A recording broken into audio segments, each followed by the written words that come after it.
A presença dos extraterrestres em centros espíritas, na minha opinião, sempre aconteceu. Porque não dá para você imaginar que a partir da Segunda Guerra Mundial, esses seres, com a permissão de Jesus e fazendo parte do projeto Nova Terra, tenham se limitado desde o início a pura e simplesmente fazer abduções e avistamentos de naves. Só que a partir de um determinado momento, e este momento dá-se a partir de 2000, 2004 para frente, né, conosco deu-se a partir de 2003, a gente passou, médiums passaram a referir, estarem vendo criaturas fisicamente diferentes, não humanas ou muito mais altas do que os humanos normais, ou de cores diferentes, de olhos muito grandes. A energia que envolvia esses trabalhos era diferente e a partir daí começou-se alguns centros a fazerem um estudo e a perceberem que estavam trabalhando com entidades não terrestres, né? Não espíritos de luz da Terra, mas completamente sintonizados e harmonizados com os trabalhos das egrégoras destas casas. A partir dos anos 2012 para frente, ficou mais ostensiva essa presença, com eles claramente se manifestando num volume muito grande de centros espíritas, até nas federações, como a mostrar que aquilo que o Livro dos Espíritos falava era a mais pura verdade e que o que havia era um grande entrelaçamento amoroso em prol do bem maior.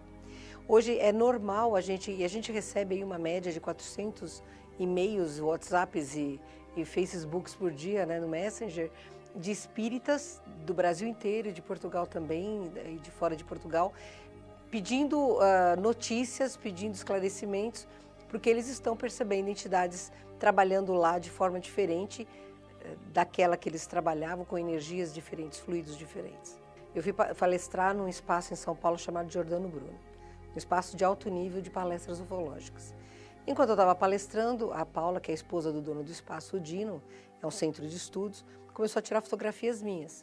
E num dado momento ela falou, meu Deus, eu acabei de fotografar um Grey do lado da Mônica. Ficou menos de metade. De ufólogos que querem muito contato em massa.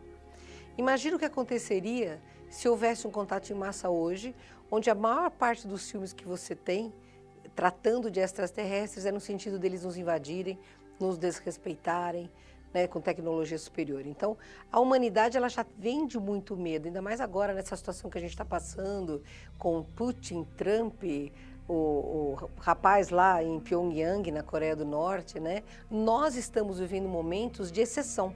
Nós estamos vivendo exatamente o que foi vivido pela humanidade no pré-Segunda Guerra Mundial, no pós-Segunda Guerra Mundial, quando começou a Guerra Fria. Se hoje nós tivéssemos uma manifestação em massa dos extraterrestres, nós teríamos um caos urbano, nós teríamos um caos na nossa civilização. A humanidade não está preparada ainda para este contato. Agora, eles vêm e se amparam no quê?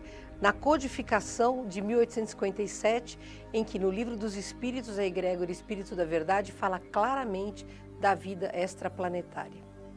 Então, eles vêm se alicerçar numa doutrina, que é uma doutrina libertária, que na minha opinião é a mais libertária das doutrinas, mas que se baseia não apenas no conhecimento, mas sobretudo no aspecto fora da fraternidade e não a salvação, que nós espíritas dizemos fora da caridade e os extraterrestres dizem fora da fraternidade, que para mim é um ponto a mais, porque a fraternidade faz com que nós vejamos todos como iguais, todos no mesmo nível, né? Então é lógico que eles iam usar a base mais clara ou mais fértil, aonde eles colocariam essas sementes. Além disso, nos centros espíritas você tem o desenvolvimento da mediunidade e a comunicação através da mesma, facilitando então este primeiro contato. Quebra-se o paradigma do medo, quebra-se a imagem de que eles querem nos invadir, eles se associam às correntes de luz da Terra para os trabalhos de auxílio a nós encarnados e desencarnados e cumprem o seu trabalho de se aproximarem de nós.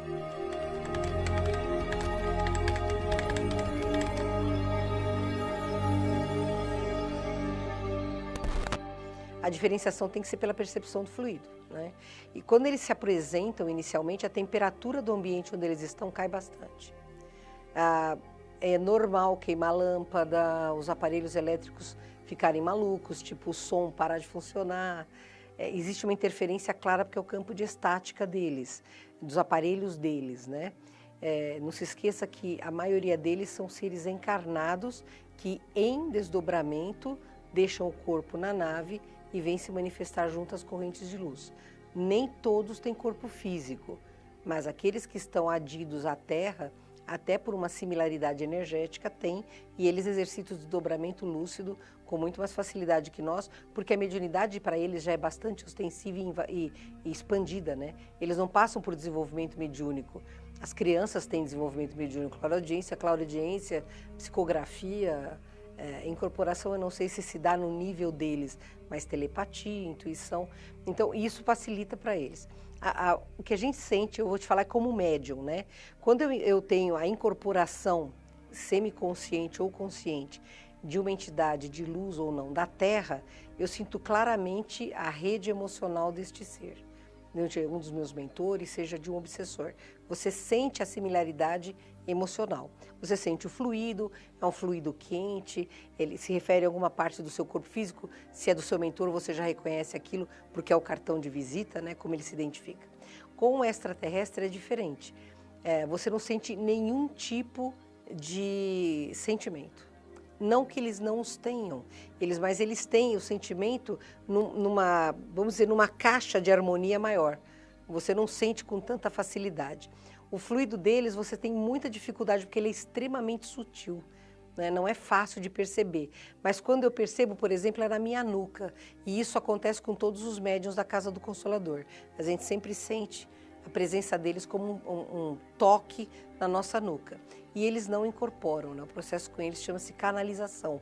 Nós somos completamente donos do nosso corpo, estamos completamente conscientes e cientes do que está acontecendo e recebemos a mensagem por telepatia, numa velocidade altíssima, e aí nós a transmitimos.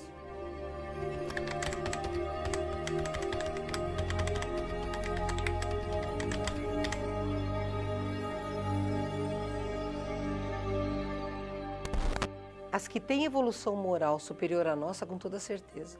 A mediunidade é inerente do ser senciente, do ser inteligente. Então, claro, aqueles que têm corpo físico e têm uma evolução moral superior à nossa, têm o exercício pleno de uma mediunidade ostensiva e bastante equilibrada. Não é? Então, para eles não é difícil esse contato. Eles se valem, assim como os espíritos da Terra, do arranjo de cristais de apatita que cada um de nós tem, numa mandala, que a gente pode chamar assim de uma mandala extremamente pessoal.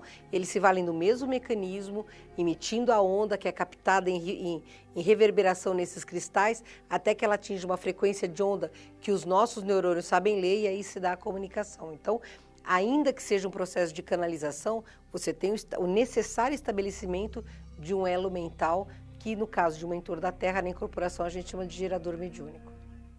Você gostou? Deixe seu like, inscreva-se no canal, acione o sininho.